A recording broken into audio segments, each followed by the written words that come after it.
अस्सलाम नाज़रीन, मैं हूं लंदन से अमजद चौधरी। नाज़रीन, आज जो पाकिस्तान में जो भी डेवलपमेंट्स हुई, जो खबरें हैं, 5-6 खबरें हैं, उनके ऊपर जल्दी जल्दी से बात करेंगे।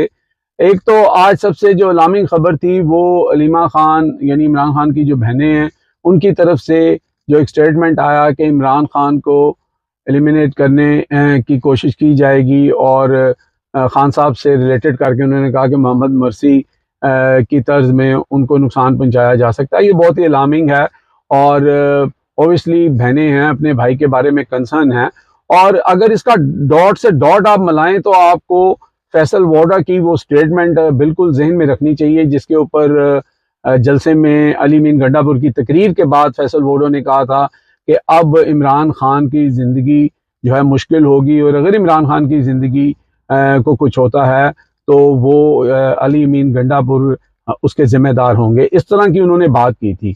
तो फिर जब उसके दौरान ये इस तरह की चीज़ें आती हैं और ये चीज़ें ऐसे नहीं आती, अलीमा खान हो गई या जो दूसरे लोग हो गए, वो अपने घरों में होते हैं, कोई ना कोई इंफॉर्मेशन पैटर्न जो है वो काम कर रहा होता है। तो ये बड़ा ज़रूरी होता है कि चाहे ये अफवाह हो, चाहे ये एक किस्म के खदशा हो, लेकिन लोगों तक जब ये बात आती है तो एक तशवीश की लहर जो है वो दौड़ पड़ती है। दूसरा, आपने देखा कि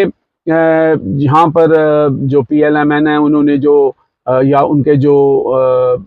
सो कॉल्ड उनके ऐसे सहाफ़ी हैं जो उनकी लाइन टो करते हैं या कुछ और लोगों की लाइन टो करते हैं, उन्होंने अली अमीन गंडापुर का जो वाक़या हुआ जब वो मिलने के लिए आए, जो कि अली अमीन गंडापुर खुद तो कह रहे हैं कि वो एक मीटिंग में थे, वहाँ पे जानवर थे, ये था वो था, यानी वो अपने तरीके से चीज़ों को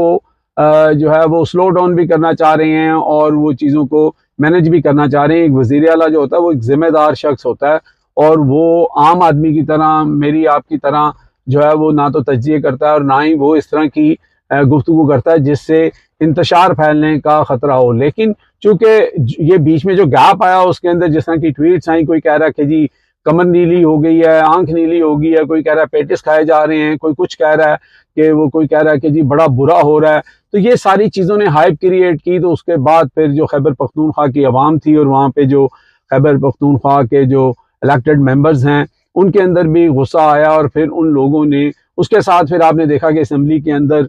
जिस तरह घुसा गया और जिस तरह लोगों को ह्यूमिलेट करके वहाँ से गिरफ्तार किया गया, उसका फिर रिएक्शन आपने जो है वो सूबाई असम्बली जो है खैबर पख्तूनख्वा की, उसके अंदर आप देख रहे हैं आज भी बड़ी सख्त तकरीरें हुई हैं। हम चाह रहे थे कि उसका कुछ हिस्सा आपको सुनाते, लेकिन चूँकि वो सोशल मीडिया पे ऑलरेडी जो है वो चल रहा है, आपने देख भी लिया होगा, तो वो सिलसिला बंद होने को नहीं आ रहा। यानी कि एक तकरीर को रोकने के लिए या एक तकरीर से गुस्सा करके उसका हासिल क्या हुआ कि 15-20 और तकरीरें हो गई और अब वो रुकने का नाम नहीं ले रही। और फिर मैं ये जो नून लीग वाले हैं और ये जो इस तरह के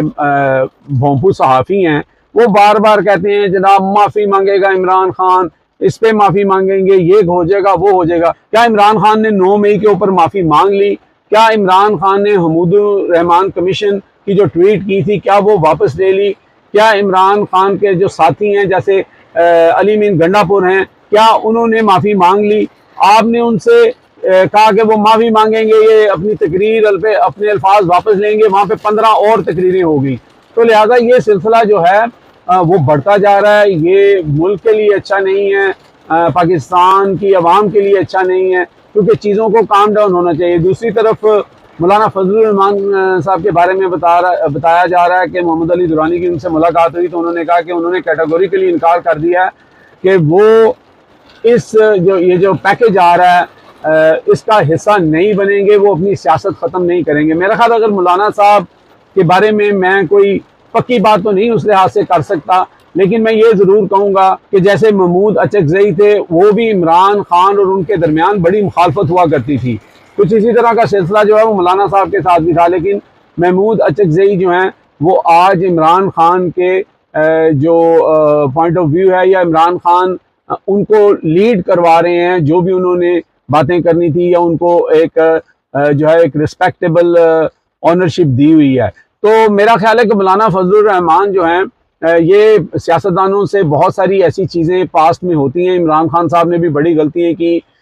जो उन्होंने जगह एक्सटेंशन दी, उसके अलावा बहुत सारी ऐसी इमरान खान खुद मानते हैं कि वो उनकी बहुत बड़ी मिस्टेक और गलतियां थी। इसी तरह सब सियासतदानों से गलतियां भी होती हैं और मुखालफत वैसे भी होती है, आपका टोटल जो सियासी अंदाज होता है वो मुख्तलिफ होता है। तो मौलाना फजलुर रहमान साहब जो हैं, अगर यहाँ पे स्टैंड करते हैं और वो अपने मौक़िफ़ और एक असूली मौक़िफ़ पर खड़े हो जाते हैं, तो मैं समझता हूँ कि उनकी जमात और उनके लिए ये बहुत बड़ा टर्निंग पॉइंट होगा। और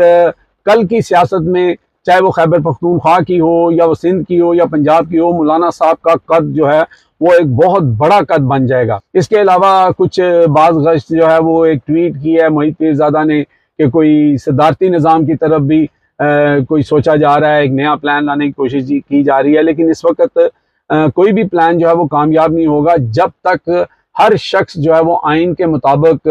अपने आप को उस पर पाबंद नहीं करेगा और उसके ऊपर अमल पैरा नहीं होगा। पाकिस्तान के अंदर ऐसी सिचुएशन के अंदर जो है वो एक अमन और एक जो आपकी इकोनॉमी की स्टेबिलिटी है वो पॉसिबल नहीं है। तो लिहाजा हम तो ये चाहते हैं कि पाकिस्तान में चीज़ें जो हैं वो नॉर्मलाइज हों और जो जिसने जिसने जहाँ जहाँ गलती की है उन गलतियों को सुधार के ही आगे बढ़ा जा सकता है। अगर उनको हम पीटते रहेंगे तो चीज़ें ठीक नहीं होंगी। तो लिहाजा